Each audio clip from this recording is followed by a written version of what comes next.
Lahat, next superstar, 145 pounder. Somebody sign this guy right now. Hurry. So I'm in AKA since 2009. I walked into the gym one day and told them, hey, my name is Neil. I'm a fighter and I want to train here. My first impression of Neil, when he first walked through the doors, something told me this guy was a fighter. He's kind of the typical Middle Eastern hard-nosed. They know what they know, and you're not going to bend them too much until you can really show them a different way. He's not the warmest guy. He's not going to be the guy that like, how are you? Where are you from? What do you do? He's got a lot of attitude, so that fits right in around here. Usually I'm a quiet guy, but I'm pretty aggressive and I need to get it out somewhere. And there's nowhere better than the cage to get it out. You have to get to know him. He's definitely not someone you get to know right away. I want to see a pool. But once you get to know Neil, you can really get to like the kid. He's got a great heart. He's actually really level-headed. So I was in Brazil for a while before I came to the United States. For Brazilian to say Noad, it's really hard. They don't have the D and they can't dare say the Noad, the stop part. So they used to call me Noaji, Naji. One time, end of the training, we had everybody start doing like a backflip, capoeira stuff, and I started doing it too. My coach just told me, man, you're like the Matrix, you like Neo. And that's when it stuck. Everybody called me Neo. You know, Neil is very proud of his heritage. He comes from Israel, so that's a different background. They're raised with a warrior mentality. Then I joined the military. I was in the military for 3 years. I joined the Special Forces. 2006, when I finished my duty in the military, I did what every other Israeli do. Work a little bit, save money, take a backpack, and start traveling somewhere. Because I trained a little bit in jiu-jitsu before, I landed in Brazil. I trained 3 times a day, and I competed in Brazil. I loved it. I did nothing but training. I never saw nothing in Brazil. All I know in Brazil is where I live and the way to my jiu-jitsu academy. He went out in Brazil and he won the world championships over there. Like probably I think one of the best jiu-jitsu guy that I know personally. I decided I want to compete in the World Championship in Jiu-Jitsu. The tournament is here in Los Angeles. So I came here to compete and I stayed here since. And he came here, he knew 2 people. You spoke the language, but not as well as you do now. I started training MMA, I saw the different level, and I knew I can't go back after training at the level that we have here. Well, when Neil walked in, we kind of looked at it. We thought he was a good prospect, and we definitely thought that he was worth managing. Yeah, we kind of felt he would fit in. So I'm standing right away. He's also one of the coaches. He's got good insight on the grappling and transitioning from judo, grappling, and the fighting, and he helps a lot of the guys out here with their ground games. One person I'm going to kind of compare him to a little bit, and that's Josh Thompson. Names come up to my mind like Shaolin, people like Rodrigo Dam. I got shot by missiles, snipers, anti-tank missiles, machine guns, heavy artillery, whatever you say, I experienced. So I didn't, at 18 I didn't went to the college and party. I saw, war. So I don't think there's nothing that someone in the cage can actually scare me with.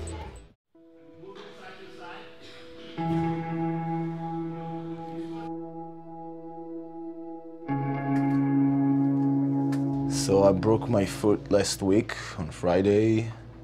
I've been checked by my family doctor, and he gave me the diagnosis of, he told me that in 2 weeks I'll be able to walk on my foot again. But that just doesn't mean I be able to train or kick again with that foot. I can walk and almost training, I can do some stuff. So I wanted to see what's the opinion of someone who's a little bit more specialist. We came to check if it's healing right and when I can train again. and fight.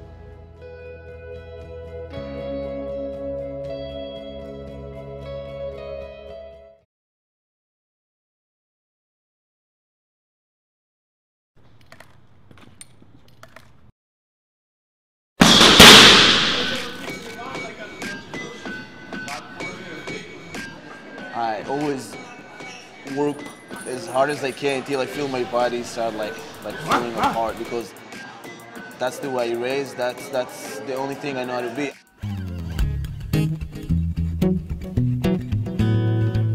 So tell me what's going on. Well, I hurt my foot Friday. Was really swollen. I couldn't step or anything. You hurt it fighting, I presume?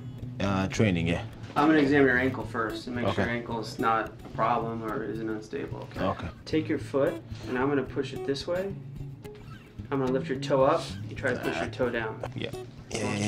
But what you have is a small fracture on this bone here called your metatarsal. The good news is you don't need surgery for this, and it's really an injury that you should bounce back from it really quickly. What we do is we put you in something called a cam boot, okay? So I basically just modify your activities for about 2 weeks, and then I'll re-examine you. It usually takes 3 to 5 weeks before you'll be able to fight again. So in the meantime, stay off the foot, or I can... I think it's probably wise to lay off, you know, your kicking and in those activities. As your doctor, my goal is, you know, to obviously get you back to fighting, but yet, in mind too, is what your interests are, and I have to think about you long term. Just be honest with yourself. If it hurts, you're gonna have to back off. Living here, like away from my family, that's the hardest thing for me. So I talk to especially to my mom on Skype. היום כל היום בדרך לאימונים והכל? גם באימונים, תביא את הפלאפון. Usually every day, sometimes twice a day. Many times I'm late to practice because of that. My fights here usually, I get out of the cage right away, I need to call her. She's the first one I need to call to, like, is everything okay? Did you win? And like, yeah, okay, now I can go to bed. When he's got, you know, a black eye or something, he just doesn't have access to Skype for a few days. You know, there's just like mysteriously no pictures. I met my wife in Brazil, actually. God, it's been like 5 years now. And I think at the time you were pretty fresh, not too far out of the military. And we saw each other, and like in the street. He was with friends and I was with a girlfriend of mine, and just kind of hit it off right away. So, so we met the next day. Then we just keep seeing each other when they were in Brazil, she and her friend. And after that, she left Brazil, came back to the States. After I came back, we stayed in touch. So I came here, and I was like, hey, what's up? And we started dating, and one thing led to another, and we got married. I don't go to all of his fights. I go to all the fights that I can. If they're near, I go. But it is nerve-wracking, you know. This is your partner, the person that you love, and I really like knowing how it ends and then watching the video. Neil drifted in here, expressed interest in wanting to fight. He was real talented in jiu-jitsu, but he wasn't like a fighter yet. He was a jiu-jitsu guy that was going out and doing jiu-jitsu as a fighter. Since he's been with us, you know, he's adapting to the striking, wanting to become a better striker. He spends a lot of time with Gabe Carrasco's, and they train each other quite a bit. He whooped my ass in the stand-up. I choked him on the ground, and we started to like balance each other, and you know, he made my stand-up really good. I make this ground really good. It's always, I see something Fitch does really well, I go to him. I see someone that can do really well, and I ask Kane, hey Kane, what do you think about this? Neil's just one of those guys right now who is unknown, but can really fight guys at a high level. He's one of the best jiu-jitsu guys we have here at AKA. He's a guy with an extremely hard work ethic.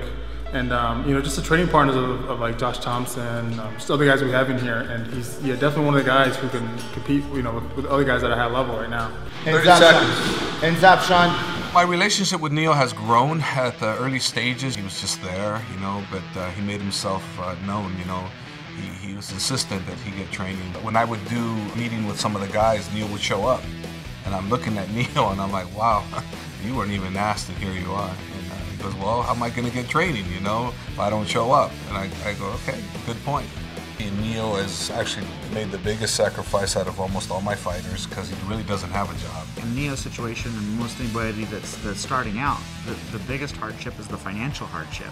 He won't let anything interfere with him, with his training. So any job that's going to interfere with his training, he's not going to take. It's not easy to just be dedicated just to training and not working. He's definitely not in it for the hype and the glamour. He's doing this because he loves to. You could ask him, if you weren't a fighter, what would you do? I'd be a fighter.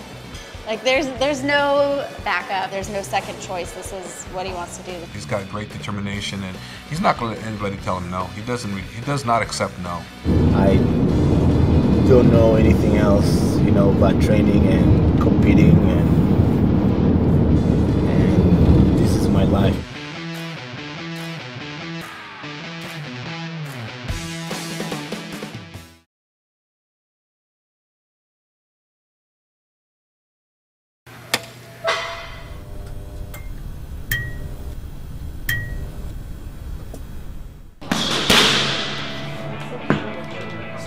I know the swelling going down because there's more and more of those. So your fight's in 6 weeks? Fight in 6 weeks, and I'm worried about be able to kicking and do everything with my foot. Like, well, 100%. we're gonna do what's in the best interest of you, and we're not gonna know whether you're gonna be able to top form until probably a week before the fight. But your injury takes most people about 4 to 6 weeks to completely heal. You just need to do a lot of your cardio. Just do non-weight bearing stuff and get your mind ready for the fight. I start getting crazy, not able to train. Yeah. So I just came to the gym, trying to get some of it up. You don't have to ask Neil to train you, he's going to ask you, and even if you tell him no, he's still going to be in line waiting for his turn to be worked. Obviously I can't run, I can't wrestle, I can't kick. So I'm trying to do more hands and limited grappling.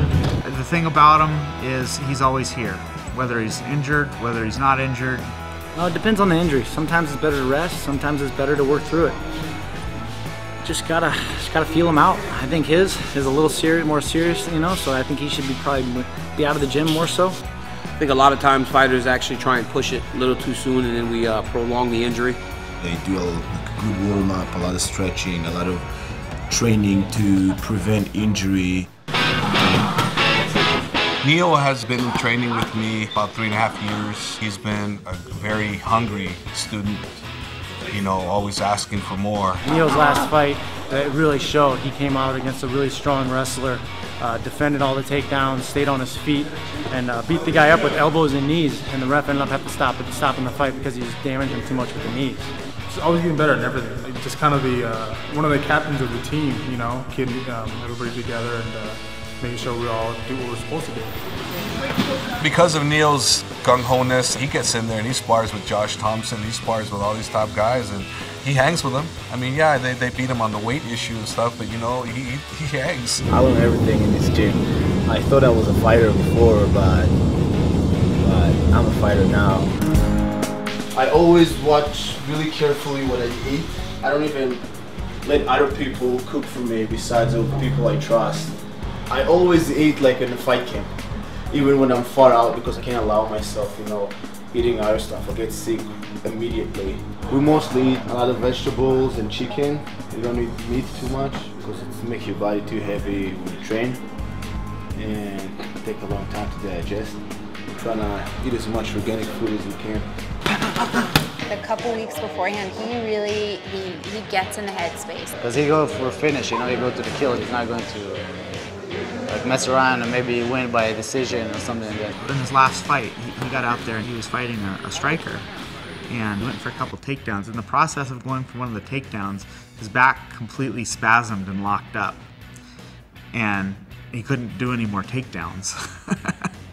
So it was so bad, it was hard for him to breathe. I yelled at him at the corner. I said, "Do you want it?" You know, and he said, "Yeah." You know, and his attitude, the way he went out there in the second round was unbelievable. He went out and he pushed him in the fence and just got in the clinch, and you know, just finished him in the clinch with knees and elbows. And it wasn't for any other reason other than he wanted it. And then after the fight, he's just like, "Let's go get pizza and Fanta." This last year has been the toughest on him, both physically and mentally. In January, he was diagnosed with ulcerative colitis and a liver disease called primary sclerosing cholangitis. And you know, the doctors told us this is manageable, but it's chronic. And I have to admit, I think there was a time where we had that conversation. Is this something that you can do right now? And he just kept coming back. No, this is it. I'm doing this. If this is how it's going to be, then I'll figure out a way to train like this. I'll figure out a way to fight like this. We were told that he would be up next, that he would get the shot to go into the UFC when they have an opening. He's got the determination, he's got the skill set. I have confidence that he's going to do it, like that's going to happen, you know. It's just a matter of time. He's securing his ability and his belief in the fact that he's going to be a great fighter, and when you have a guy like that, you can count on him to do special things. I think after this year, he realizes more than anything how badly he wants this. There's no reason he won't do it. Nothing can stop him. That moment of like victory, when you compete and you feel that, you get addicted. There's nothing better than the ref raising your arm. That's like the best feeling in the world.